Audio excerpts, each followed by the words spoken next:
क्या कोविड-19 जैसी महामारियों या अन्य वायरसों के आउटब्रेक्स को रोका जा सकता है? ये सवाल इसलिए उठा है क्योंकि मंकी पॉक्स बीमारी ने फिर से दुनिया को हाई अलर्ट पर ला दिया है। विश्व स्वास्थ्य संगठन ने इसे हेल्थ इमरजेंसी घोषित किया है। एक बार फिर वायरस को हराने की बात होने लगी है। मशहूर हेल्थ एक्सपर्ट डॉक्टर चंद्रकांत लहारिया मानते हैं कि केसेस का पता लगाना, कॉन्ट्रैक्ट ट्रेसिंग, कंटेनमेंट, वैक्सीन ये सब जरूरी है, मगर एक और पहलू बेहद अहम है जिसे हम नजरअंदाज करते हैं। चेतावनी भरे अंदाज में डॉक्टर लहारिया लिखते हैं कि कोविड के बीच मंकी पॉक्स का आना इस बात का रिमाइंडर है कि अगली महामारी पिछले से भयानक होगी।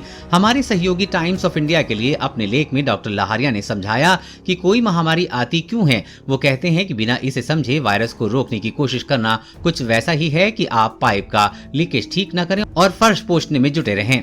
डॉक्टर चंद्रकांत लहारिया लिखते हैं कि कोविड-19 जैसी नई बीमारियां आ रही हैं और मंकी पॉक्स जैसी पुरानी बीमारियां फिर फैल रही हैं। वो बताते हैं कि पिछले 50 साल में इंसानों को बीमारी देने वाले करीब 1500 नए पैथोजन वायरस, बैक्टीरिया व अन्य का पता चला है। 1940 से 2004 के बीच करीब 330 बीमारियां सामने आईं, जिनमें से करीब 200 ऐसी थीं जो जानवरों से इंसानों में फैली। डॉक्टर लहारिया 6 ऐसी वजह गिनाते हैं जिनके चलते आउटब्रेक और महामारियों का खतरा बढ़ जाता है। नंबर 1, दुनिया में कहीं भी जब कोई जंगल काटा जाता है, चाहे शहरीकरण के नाम पर हो या विकास के नाम पर, वहाँ छिपे माइक्रोब्स बाहर आ जाते हैं, इंसानों के संपर्क में आकर ये बीमारियां फैलाते हैं। जंगलों को काटा जाना नए पैथोजेंस के सामने आने की एक बड़ी वजह है। नंबर 2, ग्लोबल वार्मिंग के चलते ऐसे हालात बनते हैं कि जिनमें माइक्रोब्स ऐसी जगहों पर भी सर्वाइव करना सीख लेते हैं जहाँ वो बच नहीं पाते थे।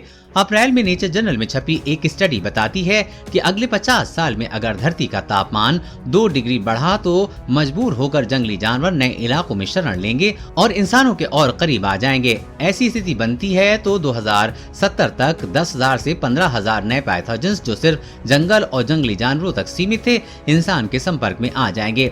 नंबर 3, बड़े पैमाने पर फैक्ट्री फार्म्स जहां पर हजारों जानवरों को इंडोर्स में रखा जाता है, पैथोजेंस के फैलने फूलने के लिए मुफीद जगह होते हैं। 2009 में स्वाइन फ्लू की शुरुआत मैक्सिको के जिस इलाके में हुई, उसमें थोड़ी ही दूर पर एक फैक्ट्री स्वर फार्म था।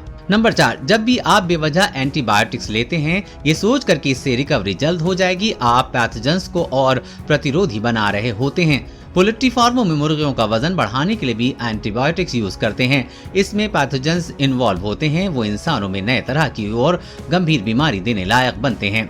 आपको एहसास भी नहीं कि आप बिना जरूरत एंटीबायोटिक लेकर आने वाली पीढ़ियों का कितना नुकसान कर रहे हैं। नंबर 5, वेट मार्केट्स के जरिए जंगली चीजों का व्यापार और दुर्लभ मांस खाने की डिमांड पैथोजेंस के लिए सही माहौल तैयार करती है। कोविड-19 के शुरुआती मामले ऐसे लोगों में मिले थे जो चीन के वुहान की एक वेट मार्केट में थे। अफ्रीका के बाहर मंकी पॉक्स का पहला आउटब्रेक अमेरिका के वाइल्ड लाइफ ट्रेड का नतीजा था।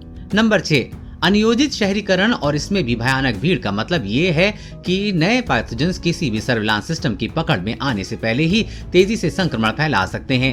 दुनिया तेज ट्रांसपोर्ट की है, एक कोने से दूसरे कोने में 24 घंटे के भीतर पहुंचा जा सकता है। मतलब ये पैथोजेंस किसी खास भौगोलिक क्षेत्र तक सीमित नहीं रहेंगे। डॉक्टर चंद्रकांत लहारिया कहते हैं कि ये बेहद बुनियादी बात है, लेकिन शायद हमें समझ नहीं आ रहा। किसी भी हिस्से में संक्रामक बीमारी फैलने से पूरी दुनिया को खतरा है। मंकी पॉक्स आउटब्रेक के बीच हमें सोचना चाहिए कि क्या हम सच में बेबस हैं या हम अगली महामारी को रोकने के लिए कुछ कर सकते हैं। कोरोना वायरस और मंकी पॉक्स वायरस की हर अपडेट पाने के लिए चैनल को सब्सक्राइब करें।